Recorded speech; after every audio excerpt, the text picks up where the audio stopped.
Welcome to the Look Who It Is podcast, where we sit down with artists to talk music, life, and all the stories in between. Now here's your host, Dane Engel. Hey everyone, today I have Dusty Crawford, who is a Mississippi country singer-songwriter. I see you go live a lot, don't you? Oh, yeah. I hadn't been lately. I've been sick for a while. A little laryngitis, but I'm starting to get over it. So, yeah. It's not good for the business. Fighting through it. Much as I can. You still been doing shows? Yeah, I do shows. That's what I save it for. I'm in with an ENT right now, so hopefully they'll get it figured out before too long. No kidding. Turns out I'm allergic to planet Earth. Everything. Oh no. Every animal, every type of grass. I don't know if it's like it's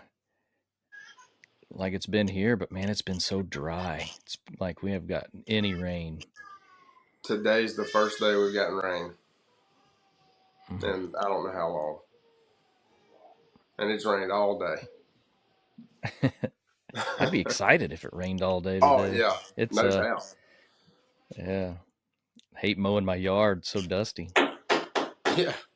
My son had a baseball game. Hey. My son had a baseball game scheduled for tonight, but I think it's going to get canceled.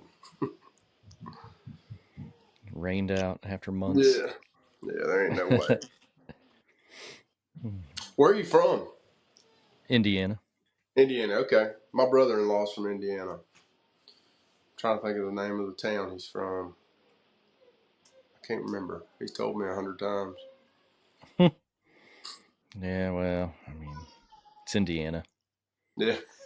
And you're Mississippi? Yeah. Yeah. Mississippi. I don't know if I've even passed through Mississippi before. Nah, you ain't missed a ton. It's kind of like Indiana. Yeah, you don't miss too much. But even to drive through, corn. It's probably much better deer hunting up there. Yeah, we got some big deer up here. Yeah, they just mow them down around here. You know. They're getting thick. Somebody needs to come mow them down up here. Shoot. Say less. It's bow season right now. Yeah. And my uncle's been up in Illinois. Him and my dad. Bow hunting. That's pretty good out there, too. Yeah, they have a good time with it.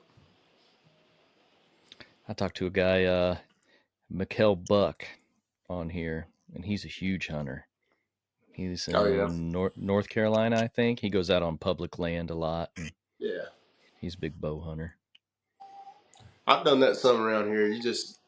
Issue around here, people running dogs all the time. Gotcha. I don't know if you can... See, I don't know if you can run dogs here or not. I've never seen anybody do it, so I don't think you can. Oh, it's awful around here. You'll be in your deer stand, a pack of dogs come running through, chasing a squirrel. They ain't chasing a deer, hardly ever. Right. They'll be chasing a squirrel through. That's what you always think. You get in there and you're set, and you're like, that has to be a deer. And it's like one squirrel sounds like it's a buffalo running through. Yeah, Jagger's hopping limb to limb. You think it's something major.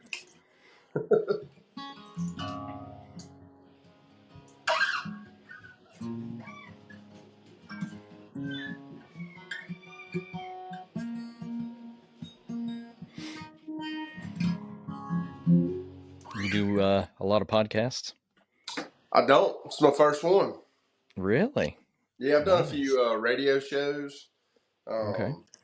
that have been like streamed live. I don't know if that's not the same as a podcast, but no, man, I've been writing music for years, but it's been crap. So I finally wrote some stuff that I felt kind of comfortable with, and was like, you know what, I think I would invest in like getting that produced and stuff. And so it's quite the process in South Mississippi, but Right, yeah, to find a studio or something to record at. Impossible.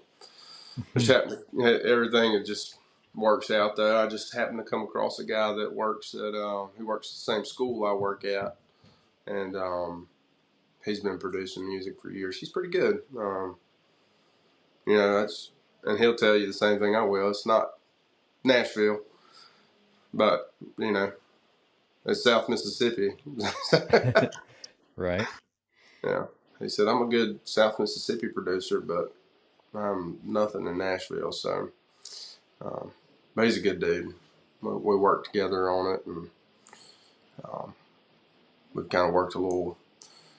He was kind of work for hire type situation, and we've become friends. And now he's just like, man, I just want to produce your music now. So every time I come up with something, we'll get in the studio and work on it a little bit. And he's super talented. He can play all the instruments and stuff. I can't. I'm just a campfire singer. I can bang out the chords and holler it loud enough where everybody can hear it. I've listened to both your singles so far, and they do sound, real good studio quality and everything. Yeah.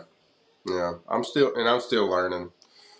Like studio versus, I've done live music for 12 years and have never been in a studio. So he's like, man, you don't have to scream into that mic. Like that mic's actually really powerful. You can kind of taper it back some and do some cool stuff. And so I'm trying to learn how to do that, how to pull the throttle back a little bit. I didn't realize until I started doing this and talking to people, some of those studio mics are insane. Like you can have a $10,000 microphone. Yeah, his rig's pretty. I don't remember the exact price. He told me it was, but it's basically just a can, and you run it through a software, and you can get whatever kind of a microphone that you want. And I guess the more money you pay, the better quality, the software is. Of course.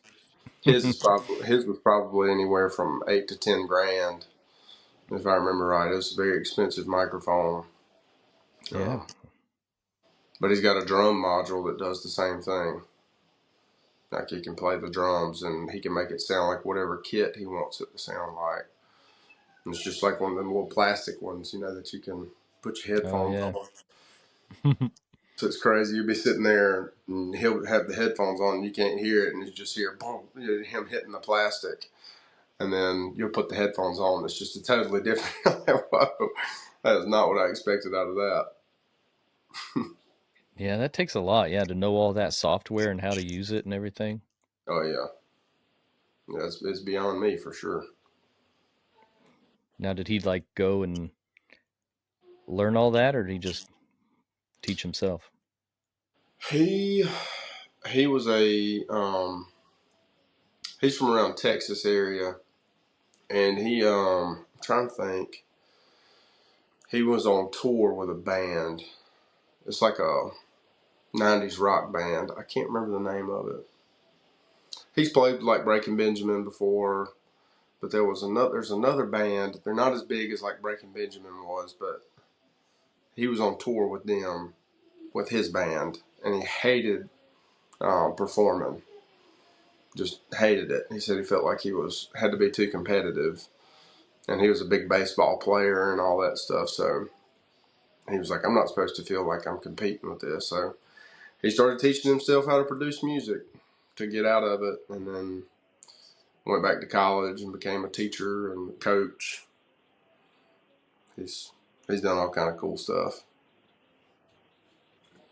Okay, well, that worked out for you running into him then, huh? Yeah, no doubt.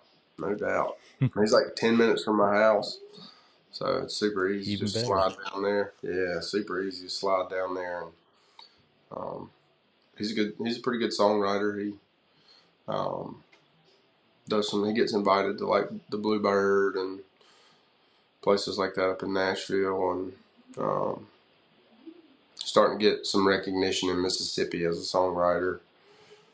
But he's a cool dude, very interesting guy. You ever get up to Nashville?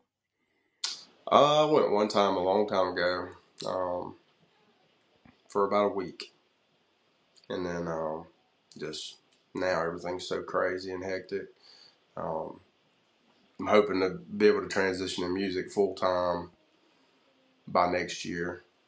And then be able to go spend some more time up there. Right now I'm still teaching. I'm beyond ready to get out of that. I always tell everybody, I was like, I love my kids, but I have a hard time having patience with other kids that aren't mine. Oh man, that's not even. It's changed so much, just like everything else. It's just changed so much. The things you have to do and the things you have to put up with, and hoops you got to jump through, and it's just not worth it anymore. I bet. Yeah. You have to like kids. You got all them kids there, don't you? Yeah, I gotta like them now. Yeah, people ask me about it. I'm telling them it's kind of like being in jail. Like I feel like, after a while, you and your cellmates would probably love each other and everything would be great. You gotta be good buddies, and but at the end of the day, you're still in jail. So, no, it's just a mess. Hectic, very unexpected. Very unexpected, but we're excited about it. They just turned 6 months old. Yeah. Well, yeah. Has things kind of settled down a little more, getting a little easier? The nighttime is they sleep through the night now,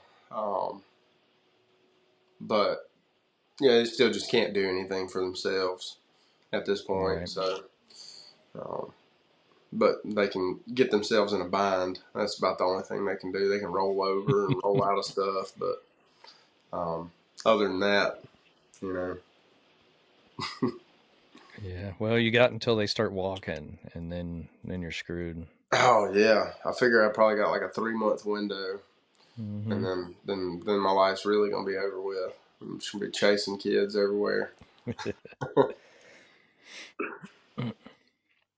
So, how much time do you devote to your music? Do you play about every weekend, or?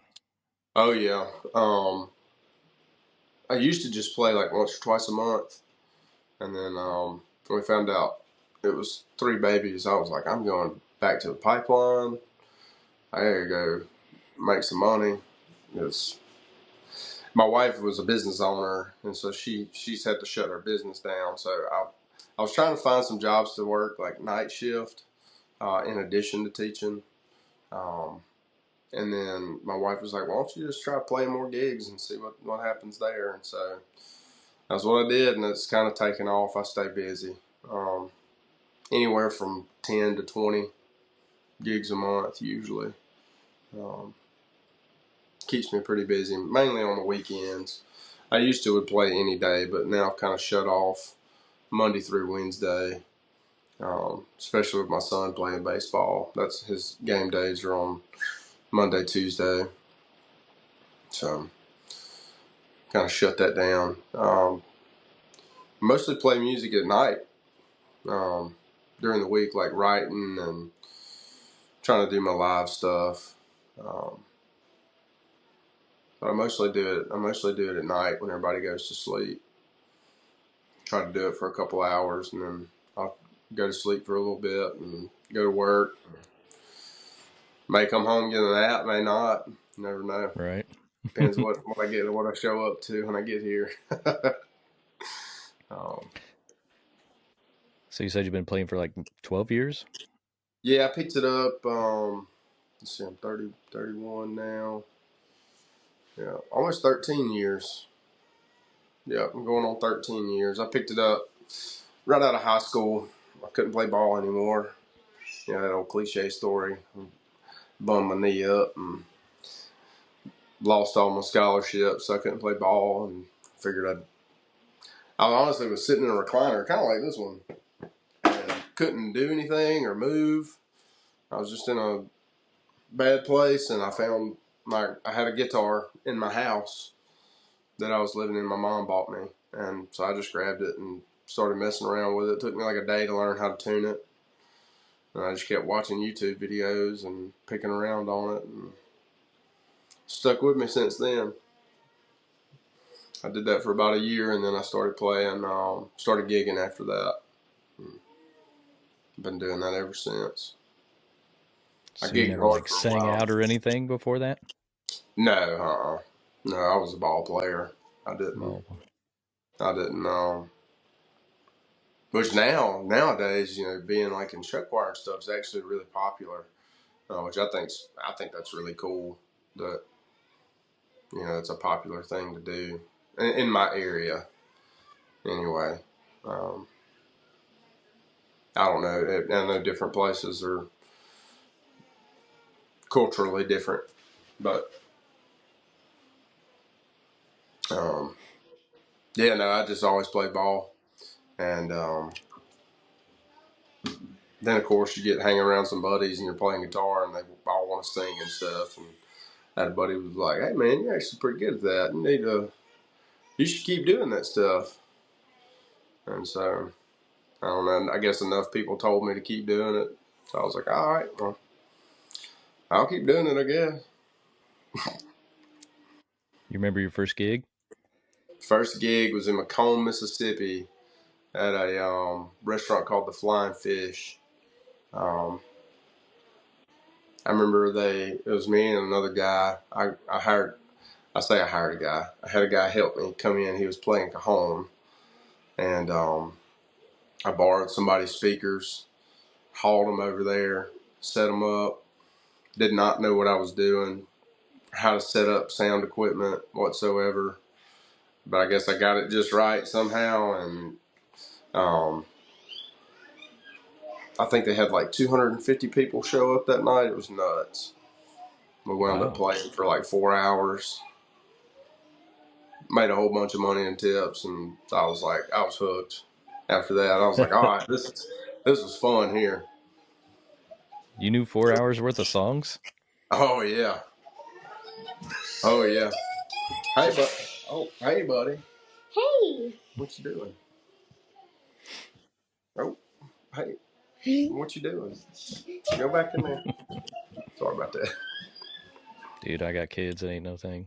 Oh yeah, that's the Actually, wild part.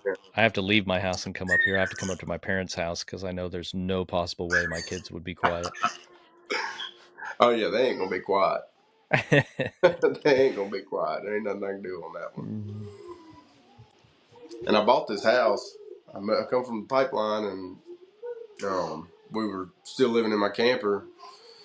My wife wanted to have another baby, and so we bought this house. And it was like 1,500 square feet, and we were excited about it. It was going to be plenty just for us, and because the one we had before that was a little too big, just for us two and one baby. And so we were like, we'll get another one. That'll give us a whole extra bedroom. Yeah. So now we're currently about to add on to this one. About to knock a wall out and add a whole nother wing. I know, yeah, it's crazy. You get all that. They get all that stuff. You have to have another room just for toys and. Oh yeah. Yeah. Oh yeah, diapers and stuff. Yeah, just diapers. Diapers is what's crazy because. Get out of here, dude. Hey, did your baseball game get canceled?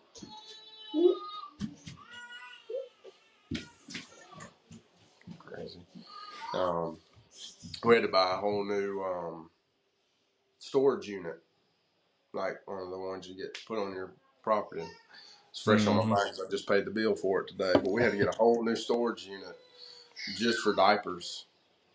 We were so lucky. People donated. They had diaper drives at different churches and at my work, and but then we got them all, and I was like, "Where in the world are we gonna put these?" And so I had to get a whole storage building. That's awesome that you got all those storage unit full. Oh yeah. It ain't full no more, but right. When they got here, it was pretty impressive. It just dwindled down though. Starting to get me a little nervous. to sell a Have to have kidney them, or something. have to have them drop ship a pallet or something once a month. Yeah, we'll have to figure something out. You have to get your fork truck. Yeah, something. Buy them wholesale. I wonder if Timu has diapers. Yeah, I Yeah, don't know if you want Timu diapers. we'll take anything. When it comes to 3, we'll take anything at this point. Yeah, funny. Hey, baby. What are you gonna do? They still ain't canceled the game?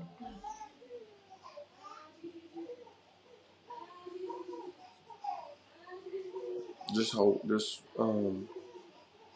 You go ahead and go. I'll come in there. Just let me know when you're ready to go. Oh, you're not going to the game? Yeah, no, not at this point.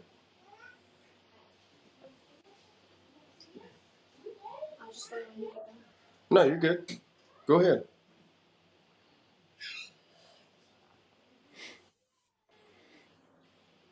So you constantly write, and you say you have 2 songs out now.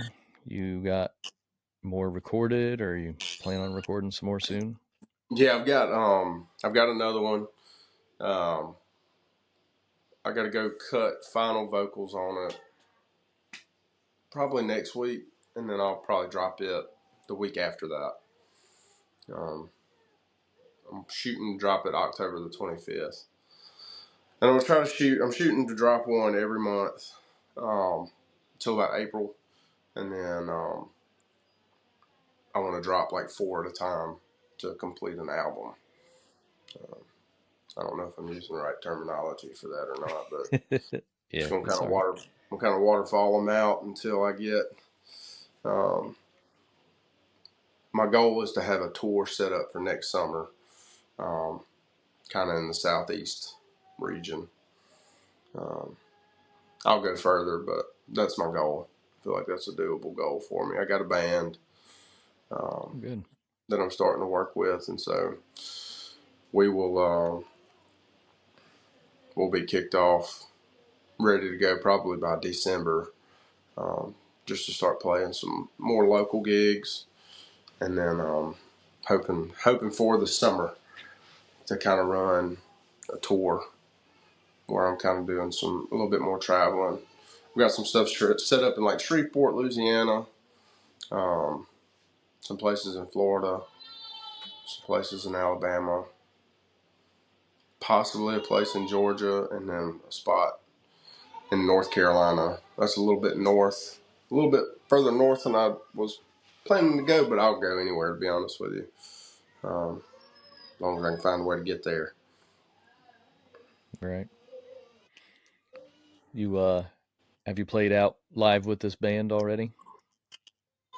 I've played with them twice. We were just kind of in the same spot at the same time. We weren't really playing as a band. And they were like, hey, man, we got all the stuff here. We can play along with you. And so we did that one time. And then the next time I saw them, we did it again and played about 3 or 4 songs together. And we talked after, and they were like, man, do you need a band? I was like, absolutely. It's tough finding a band. And so they were like, well, man, we know you've been releasing music. We've heard about you. Like, we'll back you for sure. It's a group of guys from my hometown. They're a little bit older than me, but the guy has a sound equipment business where he'll go set up the sound equipment for different venues whenever they're holding like a festival or a concert or something. And so the only reason he started that business was because his band wasn't getting booked. And they're more like a soul band, but their knowledge of like the Nashville number system and music theory is just out of this world. That's Wow. crazy. Like the songs that I'll be playing, I'll just be going through the chord progressions, and there's a Cody Johnson song that sticks out in particular where kind of drops out and goes to kind of a walk down from a C to a B flat to a F, which is completely random. And I do it one time, and the next time they were like, "Oh yeah, you just went from like the sixth to the sixth back down to the third, and coming back around to the fourth." And I'm like, "What are you talking about? I don't know anything about all that." But y'all did a great job, so I'm proud of y'all. They were really, really talented. That works out. They're a band without a singer, and you're a singer without a band, huh? Yeah. Yeah. Yeah. So they're very talented. But Now, did hopefully they play with other people too? Like, have they been around and played with other? No, the guy that has all the music equipment, his wife is the one who's actually like the lead singer, and they don't do like they don't do original music. Like they're a cover band, and so and they sing mostly like soul and R&B music, and so they don't know a ton of country music, but they sure had me fooled.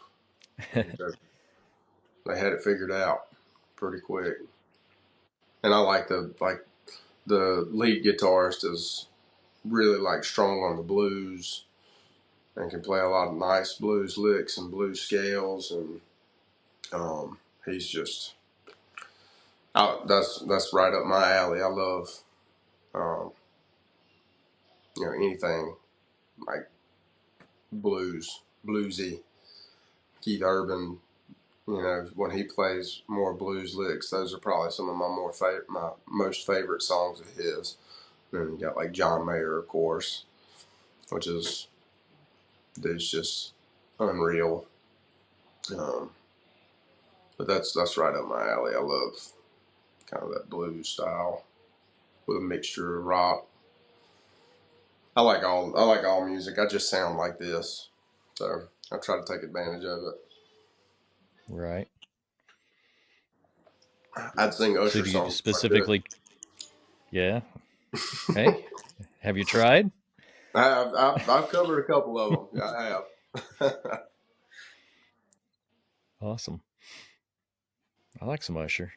Yeah, no doubt. So you say, like, obviously you say it's country music and stuff like that, but do you have any songs that like you're written and stuff that you might say more is rock or more is blues?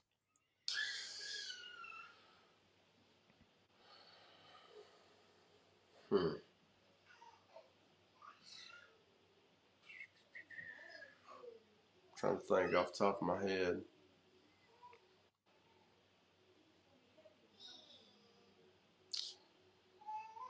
The last one that I released about my daughter, I plan on doing several different versions of it. But I kind of let my producer run with it. He's a super talented guy. He wanted to kind of go in a rock direction with it. He just heard some stuff that he really wanted to do. And so I let him run with it. And I like it. But I tend to stick more on the countryside just because, I don't know, it's just what I feel like I sound better in. It's my genre. My comfort zone, I guess. Right. But I do a lot of outside of my comfort zone covers. But also write what I know. And I grew up in South Mississippi. So. What's the heaviest song you play, cover wise? What do you mean heaviest? Like the hardest rock. Hardest rock. I'll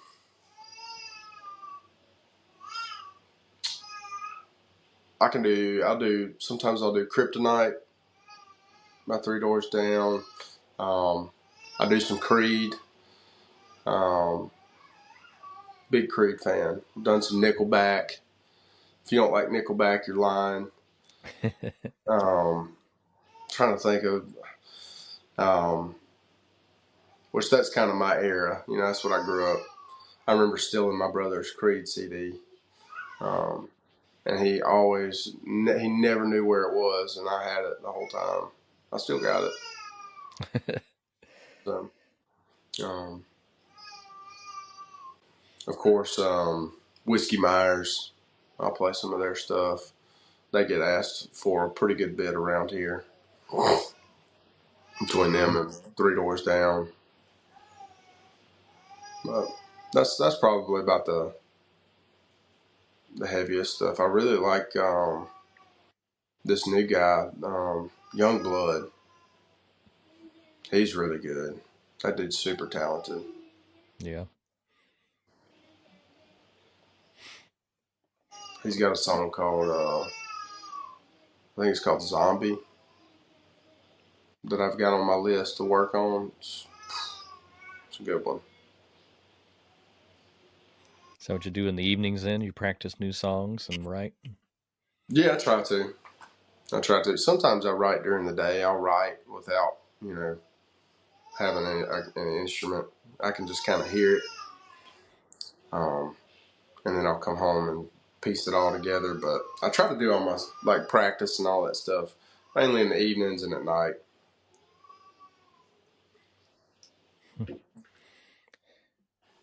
So you're going on a mini tour probably next summer then? And is this so you're trying to get this album out or all these songs out and then go out and just play those songs? Like you just are going to play all originals? No, I'll still play some covers. At this point, I mean, don't get me wrong. I do feel a lot more comfortable with my songs that I'm putting out, but there's still some that you just gotta some staples that you gotta put in there, get them going. Make people want to listen, and then you drop the originals on them. I remember when Luke Combs was first coming up. I used to open for him some, and he that's what he would do. He would come play some covers, and then he would throw originals kind of in the meat of it, and then close it out with another strong cover of something, and then which of course now he's got so many number ones he can just sing originals all day long and everybody listens. So that's kind of where I'm at on the ladder, though. I feel like I need to cut my teeth first and then work my way up to where I have enough audience.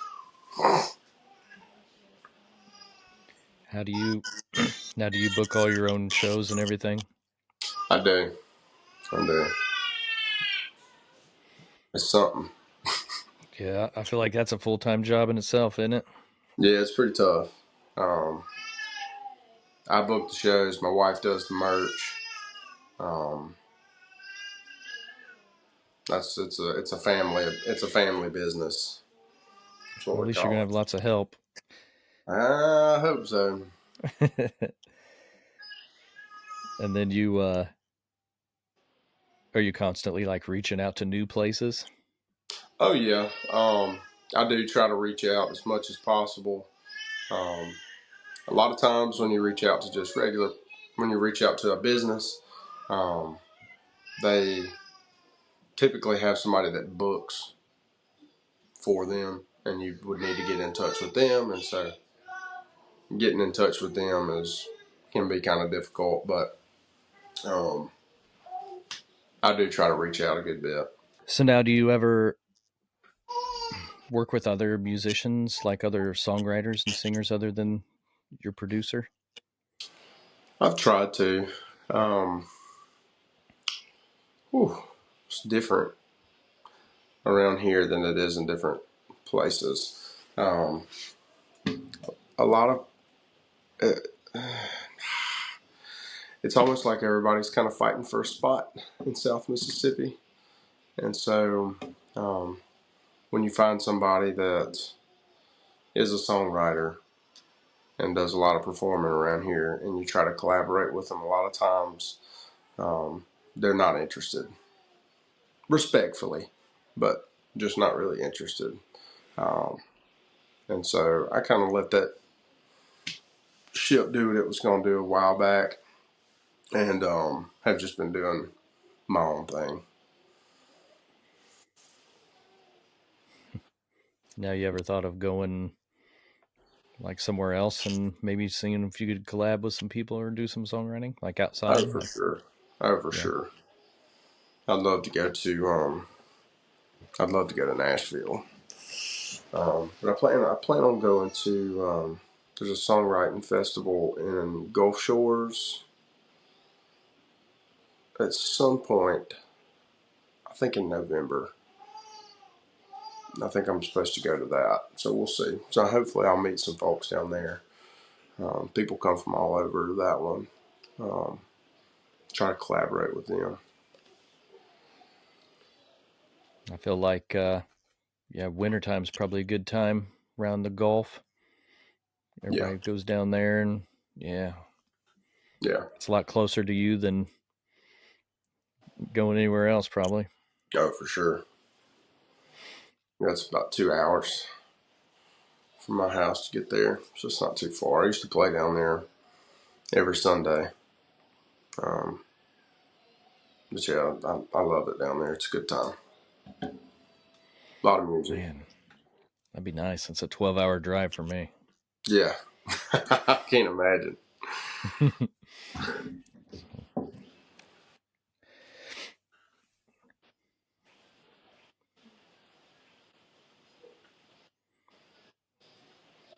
Man.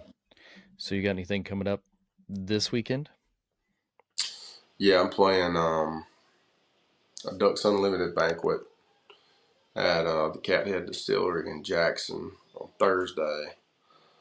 And then I've got, I'm trying to remember, I think it's a livestock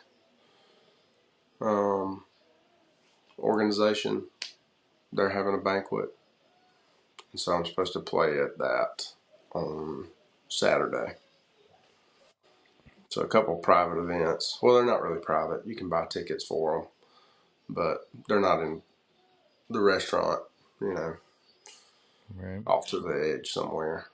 This will be a little bit more interactive. It'll be a lot of fun. Is this acoustic or full band? Acoustic. Yeah. Did you get invited to both of these? Oh, yeah. Nice. Yeah. Does that happen quite often now as you get more calls, or you still have to call out and book your own stuff a bunch? Yeah. I don't, I have to reach out a couple of different places just to get on their books for the month. But most of the time I'm getting calls now. A month to 2 months in advance for those types of events. Like I played at a country club this last weekend, and that's way better than playing at a hole in the wall. It was nice. You prefer that then? You'd rather do like a private event than play at a bar, or? Depends on the venue. I don't necessarily love playing just in restaurants off to the side where you're just kind of background noise. I like the crowd interactions. I like I like all that stuff. So I do better in those types of environments where people are there to listen to music, have some drinks, have some fun, rather than trying to have a family meal together. You know what I mean? Right. You got any good stories for me? Good stories. Oh yeah. I had I was playing on the coast one day. this girl walked up to me, and she was very masculine. I don't know how to politically correctly say that, but she was a very masculine person, and she asked me to if I knew any Chapel Roan, and of course I'd been playing like Chris Stapleton, Conway Twitty, Merle Haggard, songs like that the whole time. and they didn't really show any interest in those types of things. But I was, more for the whole crowd there that day. And I played Pink Pony Club, and they just went through the roof. Could not believe which everybody did. Everybody was like, "What in the world? Where'd that come from?" And so um, that was a good time. That was really funny. That's a pretty recent story. Also had a chance to open for Riley Green before he was really big, and I had to turn him down because he couldn't pay me, and I had a gig that paid me. So that was pretty dumb. I probably should have done that. Yeah. But I mean, you don't know at the time, though, right? Right, the rent was due. Yeah. So,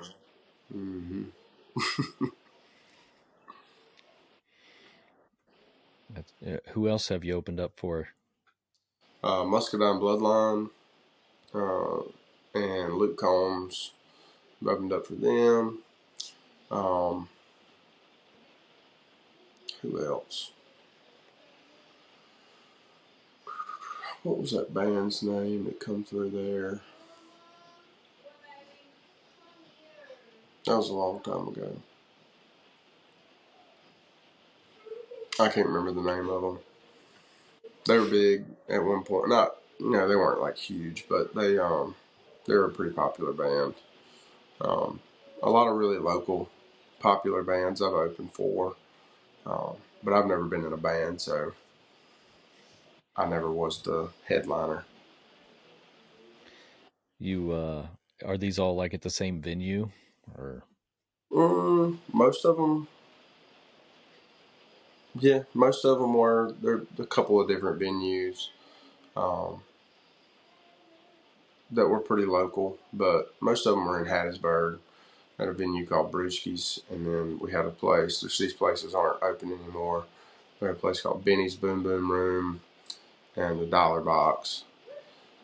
Those two places have closed down, and there's something different now. But I opened for those guys in multiple different places like that. So have you been playing solid this whole time, or like did you hit it hard and then like took a break and then? Well, I hit it hard, and then I was, of course, I've been a teacher and a coach.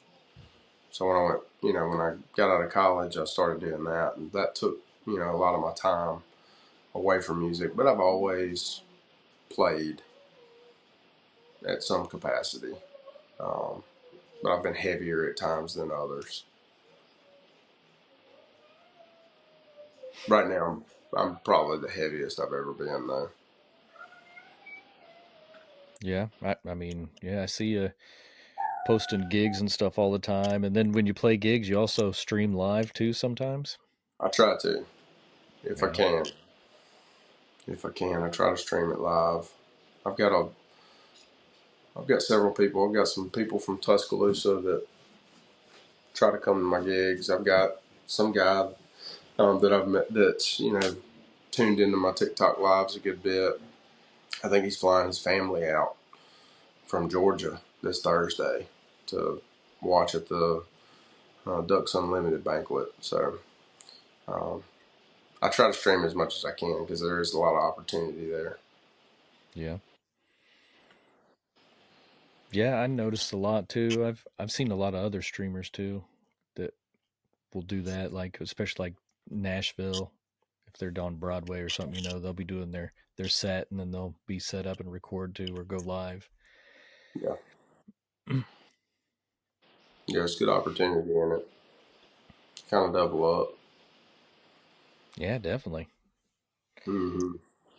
And anything. I mean, just being available for people to hear you play and get your name out there. Yep, much as possible. I've had as many as 6,000 people come through a live stream. That's Yeah, insane. that is insane to think about. Probably the biggest show I've ever played was 1,500 to 2,000 people. And so think about 6,000 people, but just me sitting on my porch. That was kind of wild. Yeah, I talked with a guy a week ago, 2 weeks ago, and that's what he does full time is he streams and plays guitar. It's wild. And he said he made more money doing that than he ever did touring. Wow. That's crazy. Yeah. And he's put a ton of time and effort into it. He has like a whole video recording studio in his basement that he does, Yeah. So I got to invest in nothing that high quality, but I do need to invest in some better sound quality stuff for that. Yeah, he does. He has like mixers and stuff and has it all tied into a computer and stuff when he records. Oh, yeah.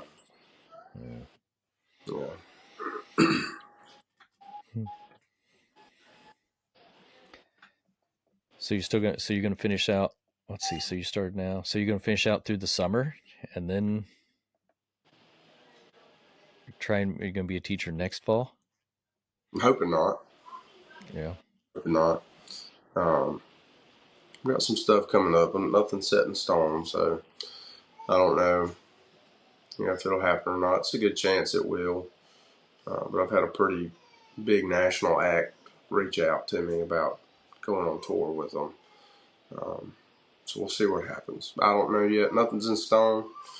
Nothing written down yet. So, but I've talked to them 3 or 4 times now. They're planning on coming to see. They've come to my shows. They're planning on coming to see me possibly Thursday on their way back from Nashville.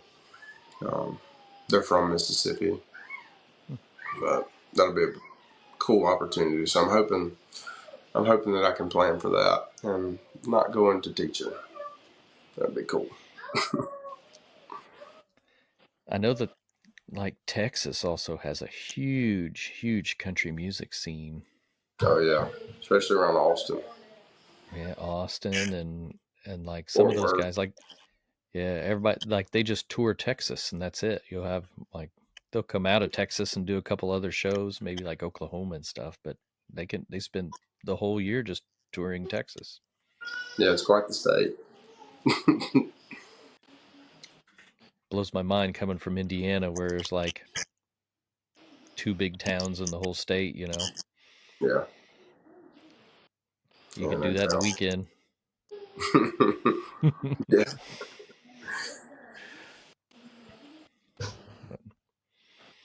What is it? I don't know. Yeah.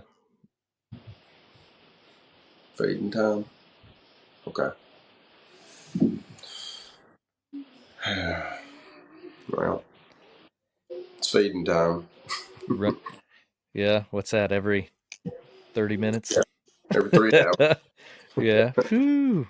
No matter what time of day, right? Yes, sir.